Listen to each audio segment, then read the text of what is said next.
Good morning. Today is August 28th, and welcome to It Only Takes a Spark to Get a Fire Going. Today's reading comes from, actually it's a reading from yesterday, but I love this one. Comes from the book of Matthew, chapter 24, verses 42 through 51, and I'll read portions of it.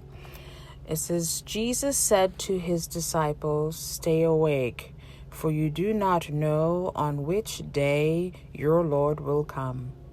Be sure of this. If the master of the house had known the hour of night when the thief was coming, he would have stayed awake and not let the house be broken into. So too, you must also be prepared, for at an hour you do not expect the Son of Man will come." And later on, it went on to talk about a servant who said, "My master is long delayed," and begins to beat his fellow servants and eat and drink, and with drunkenness, the servant master will come on the unexpected day at the unknown hour and will punish him severely.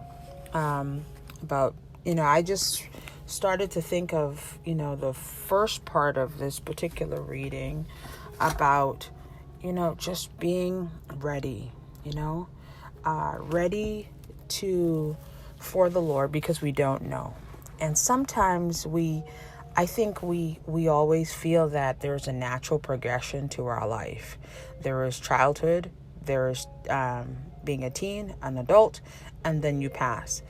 Oh yes, we know that there are people who have accidents and people who get sick and die, but we also don't really think it's going to come home. But if you're listening to this, you know that that's not the case. You know that children pass away. You know that children get sick. You know that your children have gotten sick. You know that your brothers and sisters have passed away. You know that people disappear and not being able to bury them. You know that time and time again, we are reminded that we do not know. We remember phone calls that we have with our loved ones, and everything was fine. Oh, we did this, we did that, and we had no idea that that was going to be the last phone call. And I started to think, yesterday I was blessed to be able to see Maximus on the Zoom and just sing him some songs, but also to sing at the retirement home, which I did for a while before COVID. I was able to sing for them again, and they gave me so much joy. And I was able to receive Jesus' spirit just by being with them, and hopefully to share some love. I was just reminded how we just don't know. We just they think that they're closer to death, but we have no indication of when the Lord will be calling us home.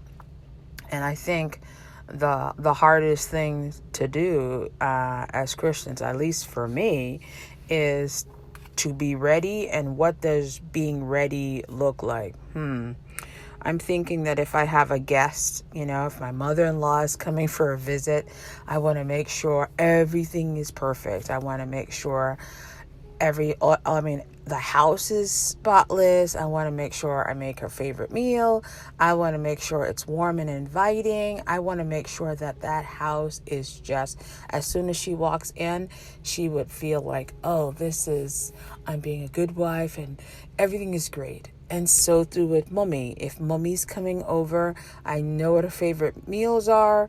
I want to prepare and make sure the house is looking a certain way, because I know that will bring her comfort, and that will certainly make her proud. And but preparing, we have been given a physical temple. We've been given a physical and also a spiritual temple that we need to take care of. And we need to prepare that temple with the same zeal and preparation as if our parents, our mothers were coming over, or if we had the prime minister or some delegate that decided that they were going to come to your house and stay there. What would you do? What would you change? there would be a lot of things. I mean, there would be some curb appeal going on. We would make sure the lawn's fixed and, so it looks really good for the delegation that's going to be staying at our house. So then why don't we give God the same respect? Why don't we prepare our physical bodies and our spiritual bodies for God? Not necessarily for the end of our lives. God will take us home one day, but he comes to us every day. That's what I heard on the nun that went with me at the home. She said, God comes to us every day. So how are we making the preparations?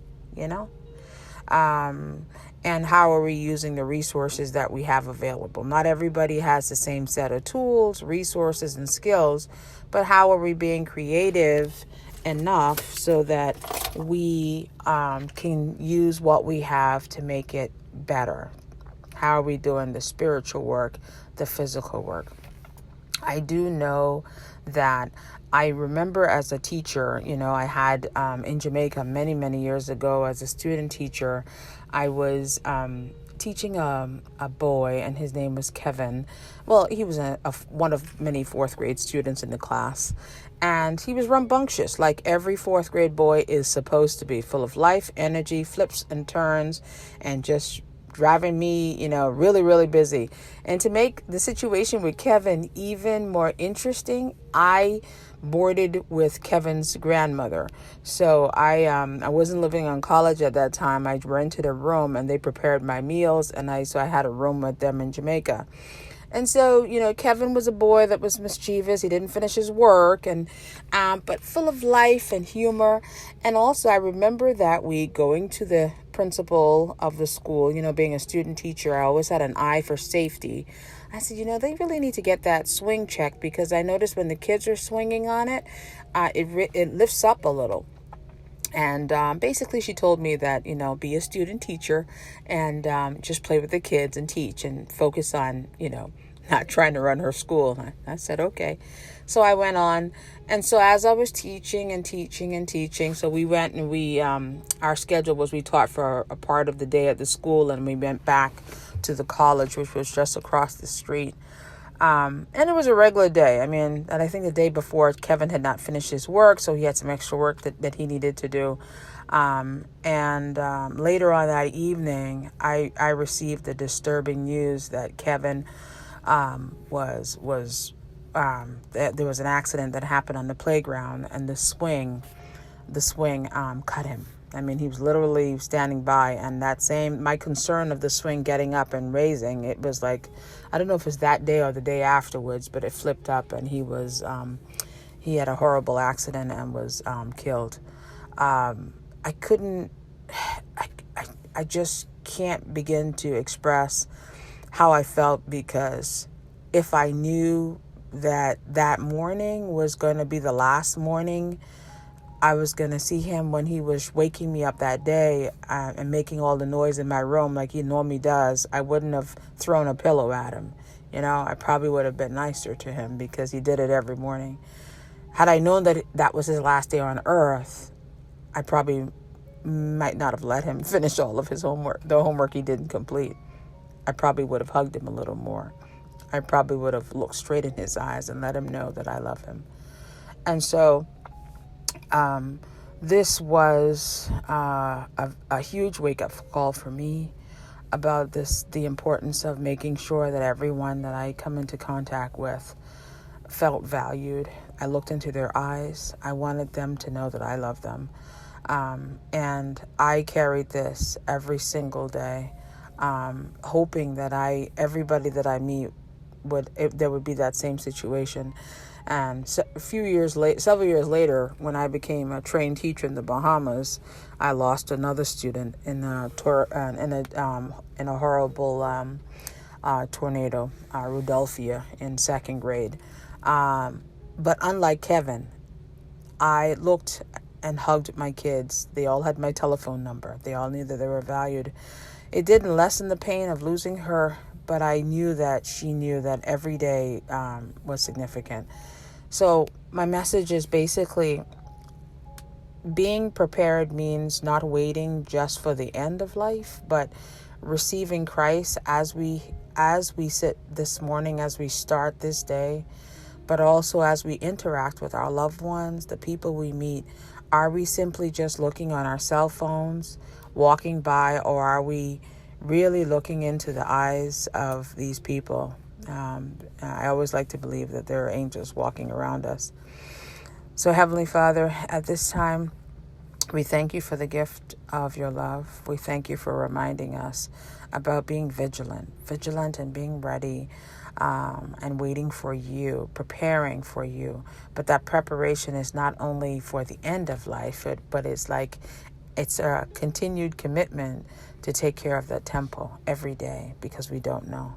Help us to continue to embrace each other, embrace you, and help us to be more like you, Father, in everything that we say and in everything that we do. Brothers and sisters, please share the spark. God bless.